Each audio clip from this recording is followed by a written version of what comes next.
Hola, bienvenidos a Pesos y Contrapesos, el programa de la Auditoría Superior de la Federación y el canal del Congreso.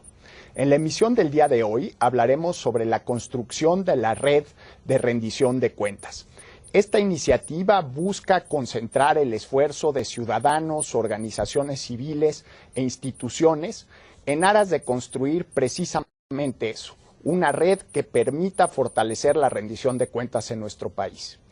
Para este programa tenemos el lujo de contar con 3 invitados muy especiales, profesores del Centro de Investigación y Docencia Económica, la doctora Lourdes Morales, ella es doctora por la Universidad de la Sorbona y profesora del Centro de Investigación y Docencia Económica, CIDE. Bienvenida, Lourdes. Gracias, ¿qué tal?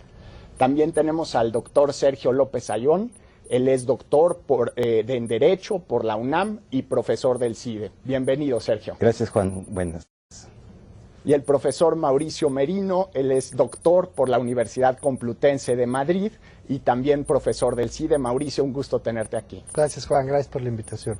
Mauricio, ¿cómo surge esta iniciativa de la red de rendición de cuentas? Fíjate que se trata de un proyecto que en realidad continúa los esfuerzos que se han venido haciendo por mucha gente por tratar primero de diagnosticar cuál es el estado que guarda la rendición de cuentas en México.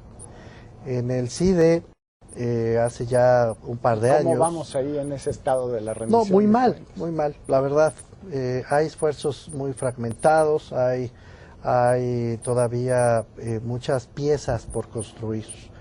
Cuando en el CIDE hicimos un diagnóstico completo de cuál era el estado que tenía la estructura de la rendición de cuentas en México, en los 3 niveles de gobierno y en los 3 poderes, pues nos dimos cuenta que en términos estrictos, para que haya rendición de cuentas tiene que haber 3 piezas por lo menos.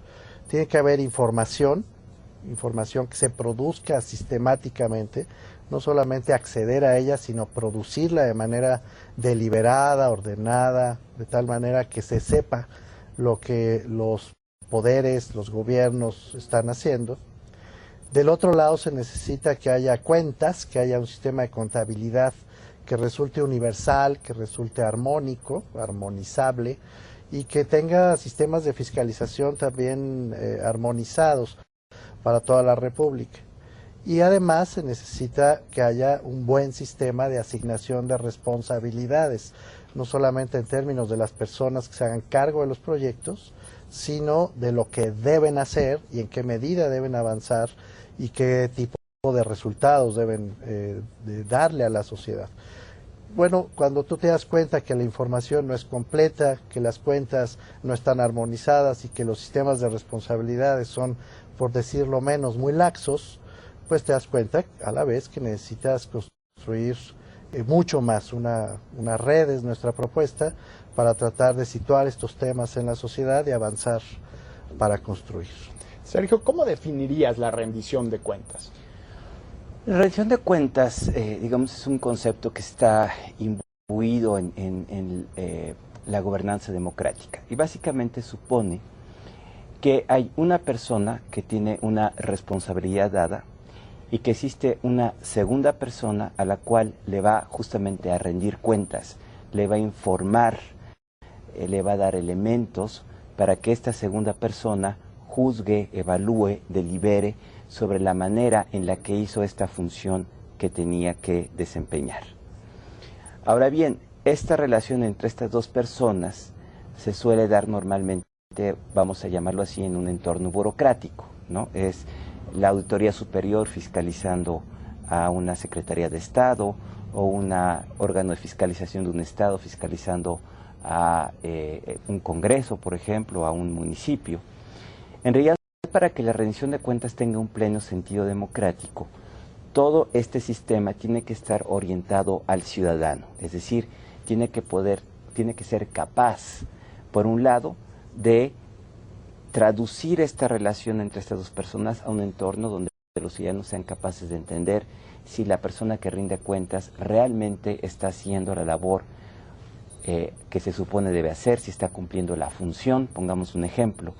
Si yo soy un ministerio o una secretaría de educación y yo tengo presupuesto para realizar una tarea que es la educación con ciertos estándares de calidad, toda esta información tendrá que ser disponible al público para que el público pueda evaluar a través de este sistema si en efecto cumplí con esta responsabilidad. Entonces, de manera no es cabal. exclusivamente de dinero, sino también sobre resultados. Esta es una idea importante.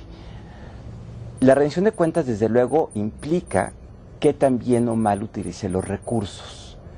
Pero yo puedo utilizar recursos de manera muy eficiente y, sin embargo, no lograr el propósito central para el cual fui, vamos a llamarlo así, contratado como servidor público.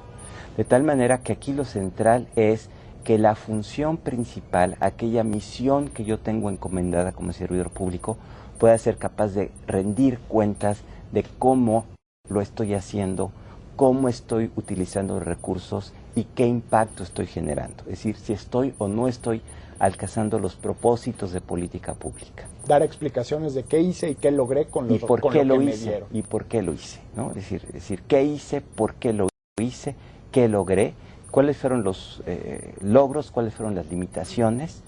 También hay que entender que la acción pública está sujeta a muchas restricciones y que parte de la explicación es no en un sentido de justificación, sino de explicación cabal del desempeño de la función pública.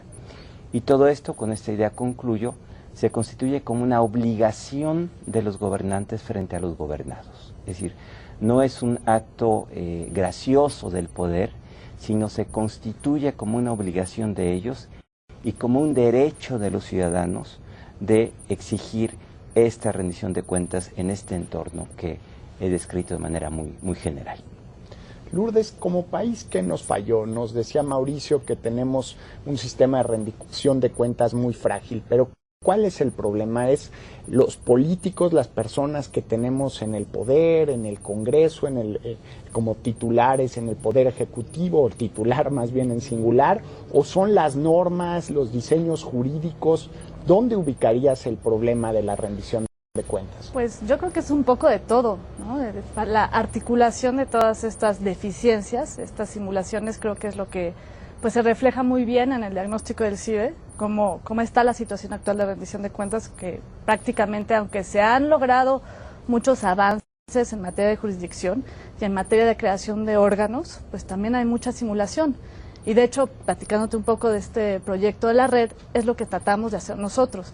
O sea, no solo avanzar en estos tres ingredientes, en la revisión de estos tres ingredientes que hacen posible la rendición de cuentas, información, cuentas, responsabilidades, sino cómo articulamos esta exigencia con la ciudadanía.